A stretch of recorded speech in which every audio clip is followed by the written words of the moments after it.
Please welcome to the stage multiple award-winning, Oscar-nominated Jared Leto and Matthew McConaughey.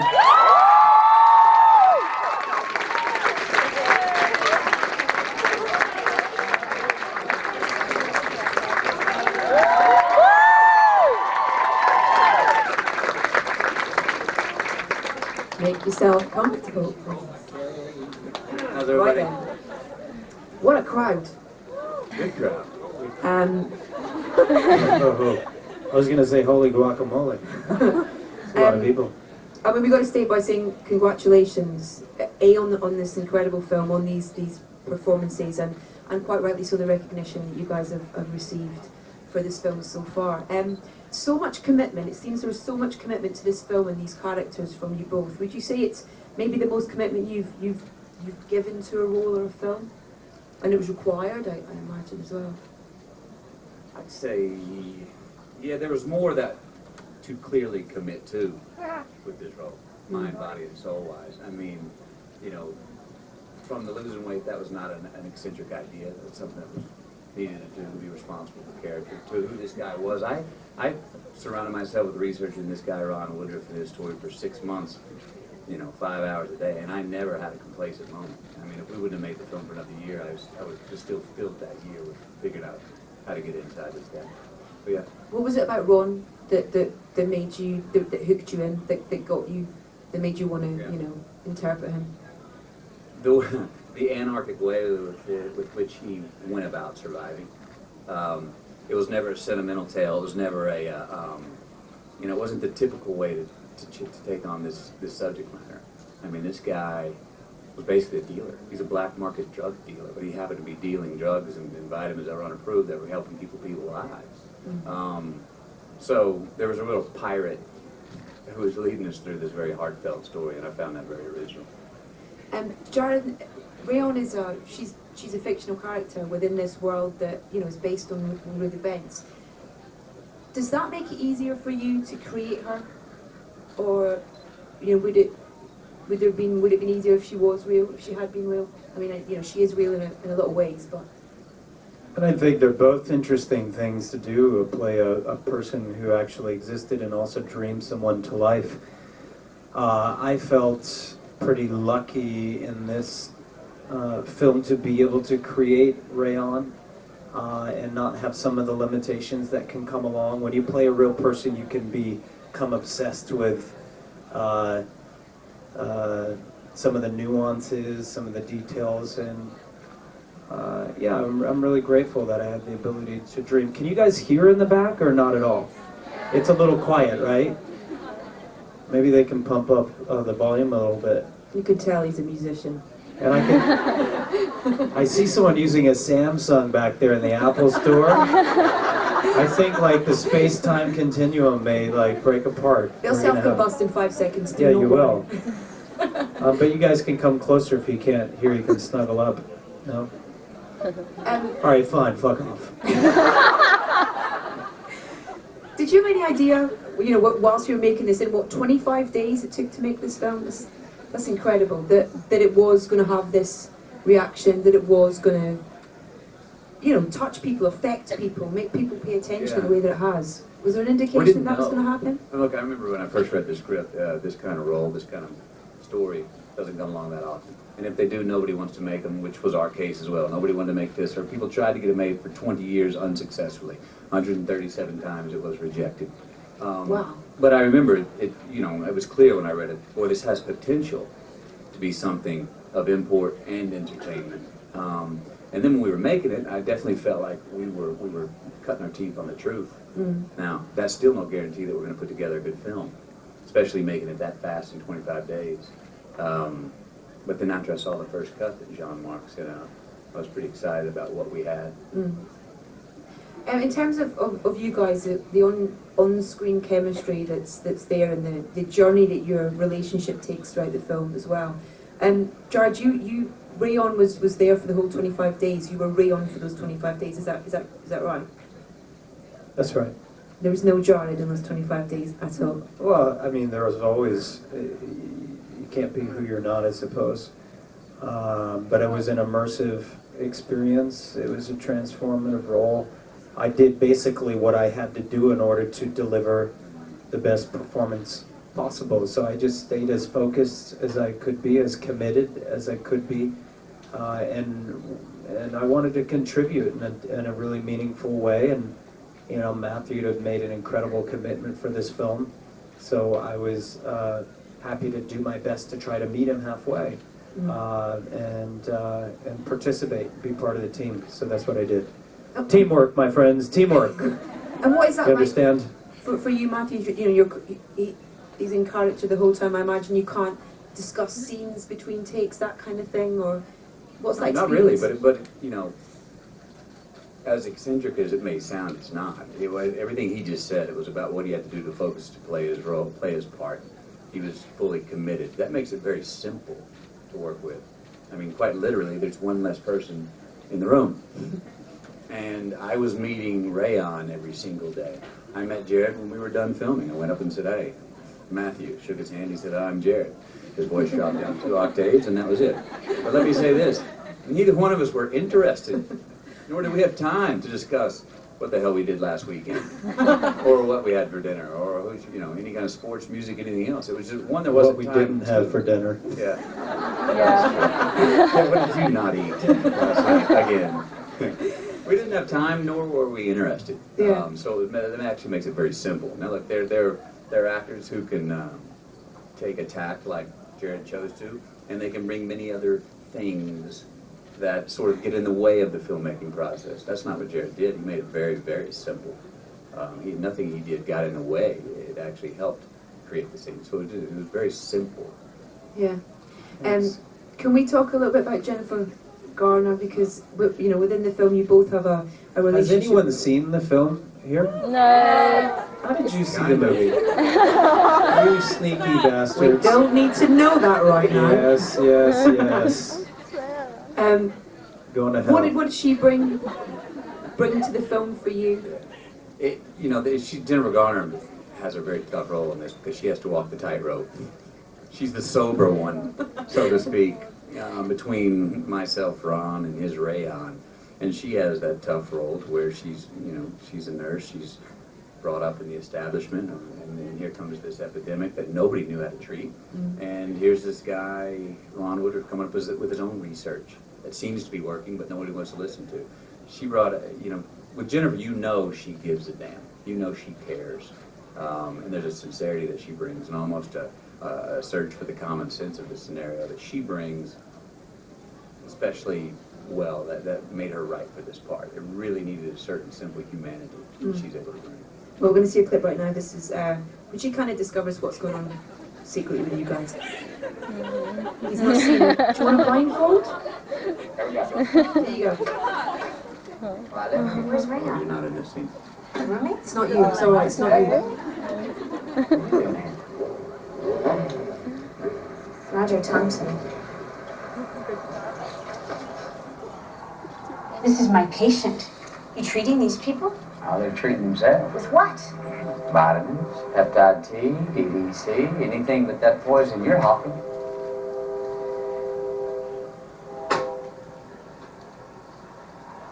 So you ever wear any colors? Seems like every time I see you, all I see is white. You got white coat, white shoes, white... Tell Rayon I was looking for him. I'm telling my patients to stay away from here. Why? Excuse me. So you want to go grab steak sometime? I know it's red. That kind of leads me on to another question, which is another thing that I think is brilliant about the film, and is the humour. Yeah. Which you wouldn't instantly expect there to No. be in a film of this subject matter. No, it's very anarchic.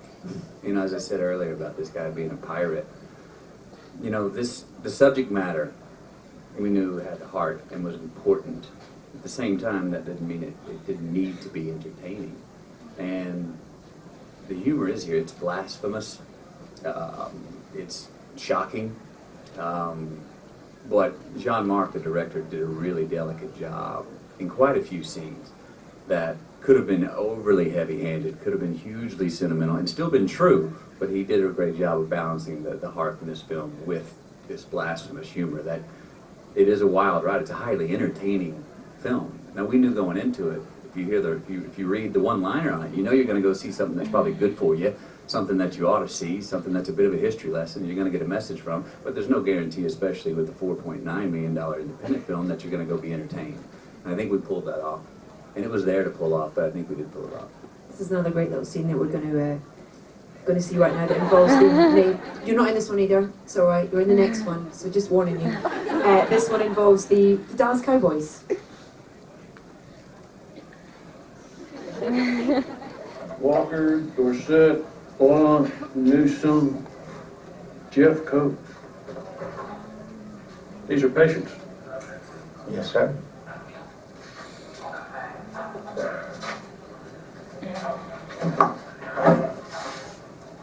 They're also the names of players on the Dallas Cowboys. Yeah. That's a hell of a coincidence, isn't it? Isn't this a little ridiculous? Well, you said it. Can you prove these are patients? Can you prove it now?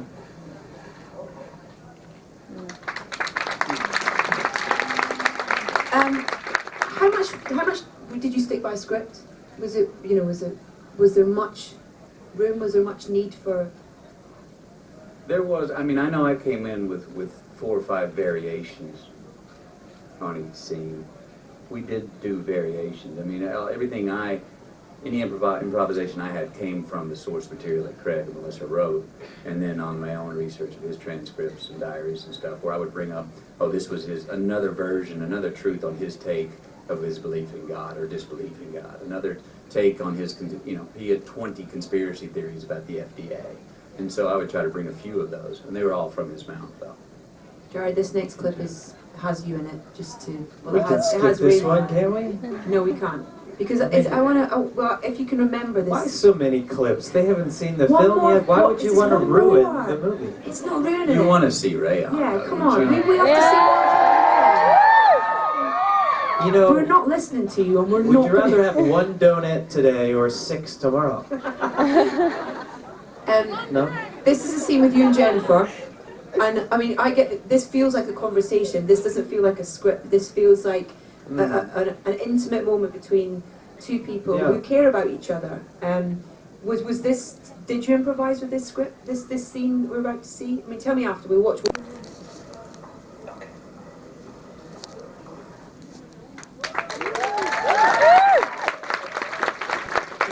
What were you humming whilst we were playing? All along it was a fever. Much improvisation in that scene, or it felt like such a natural conversation? That was the scene with me and her in the hospital? Yeah, asking, do you like this? No, I mean, they wrote a great script. So I'm not going to sit here and tell you I wrote the script of the scenes. There's always, you know, I think it's very common in films for there to be spontaneous moments where you come up with something. You know, I know in the film when I say I don't want to die, that was something that just came out. If that was scripted, it probably would have seemed too obvious. I would have obsessed on how to say such a corny, obvious thing. You know, of course, nobody wants to die. But it kind of burst out, and I guess it worked because it's in the film, right? People have commented about it. So that was improvised.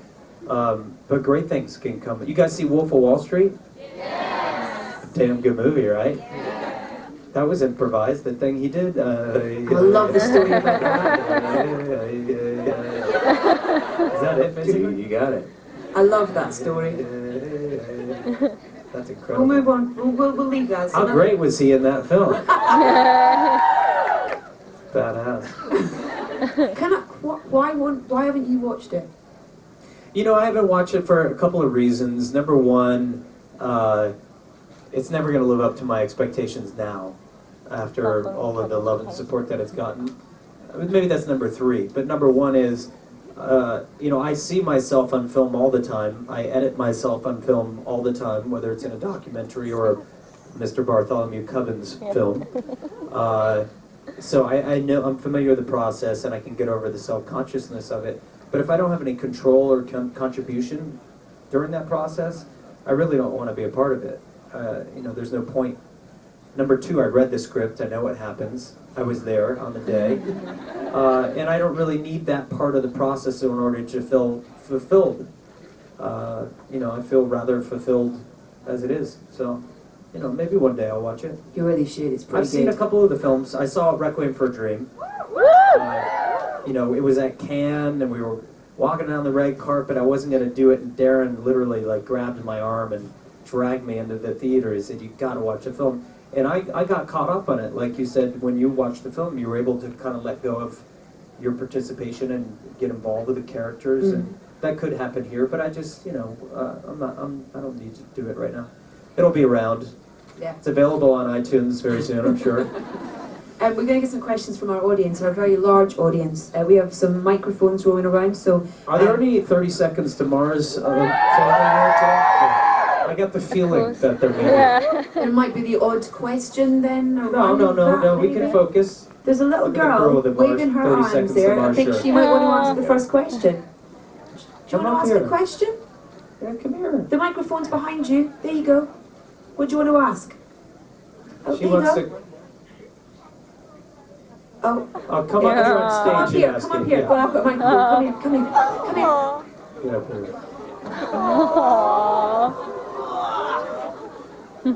Question. Thank you for letting me go on stage.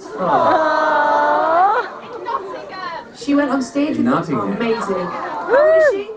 She's 5 now. She's the youngest 30 Seconds Did to you Mars miss fan me? I've ever met. Yes. You did miss me? Yes. I missed you. I must you too. What's your name? Ivy. Ivy. Ivy. Well, it's good to see you again, and we'll see you very soon, okay? Should I deliver Be a you good back to your girl. mum? You doing good in school? Don't make me come find you if you do bad in school. No, I will. I'm gonna haunt you. Okay, See you women's soon, hearts okay, then? are bleeding at Bye. the sight of this. Bye. Bye, Ivy. Bye, I'm going to Ivy. help you down. Hold on a second. Not a very good question, Ivy, but still. Who has a question? Did we have a hand up over here? There we go, right in the middle. Can you shout? Yeah? Go on then, shout. Oh, Hi, what's your name and what's your question? Do you know her? of course, I know all these people. Okay, what's your question? Make it a good one. My name's Hibbs. I have a question for Jared, basically. Go on then. If you had the choice to either play Ron or Rayon, would you have still played Rayon in the end? Ooh, what an interesting question. Yeah, my friend Emily wanted to ask you that, but she can't be here. Well, she's obviously seeing her therapist or something. No, I mean, there's no one on the earth that could have played Ron except for Matthew McConaughey. I mean, obviously, he was able to deliver something I could have never have played that part. I would have failed so miserably at even attempting to play that. I wouldn't have understood that. I wouldn't have been able to fight for what was needed there. You know, I mean, he produced the film as well. You know, he was there fighting every single second to get the film made for years. And then creatively, I don't have what he has. You know, he's a phenomenal actor, and I was meant to play this part. You know, and contribute and support him in the film. Yeah, thanks. Matthew, I read that you'd said that you were riding a new way of making a film with this. Is that right? I was what? You're riding a new way of making a film with this. I remember writing down many times. I keep a journal during filming. I remember writing down, boy, is this a new way of filmmaking? And in some ways it is. The fact that we had no lights, there's more light, many more lights here than we had on the set.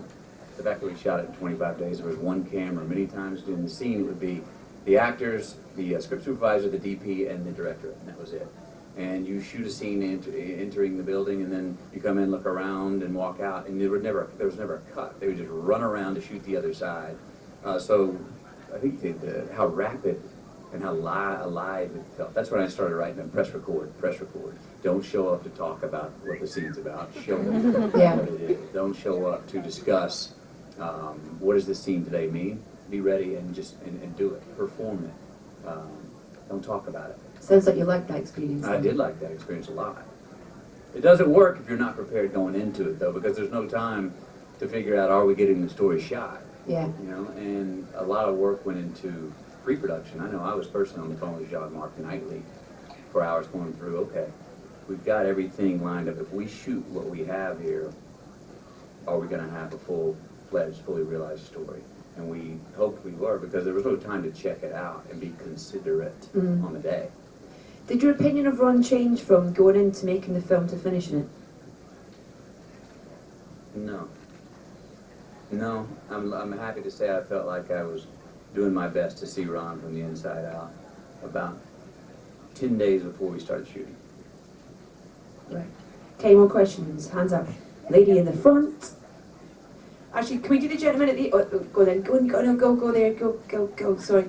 And we'll do the gentleman at the end after that lady. Hi. Hello. My question is, what would your dream role be if you could play anybody, either fictional character or portrayal of a real-life person? Who would you be? Wow. Well, last time I was on the stage, what Yeah, because last week... he said, Oh, man. he said Genghis Khan. Yeah. Truth is Channing Tatum, Channing when we did Tatum, the we same question chatted about came Magic up. Mike.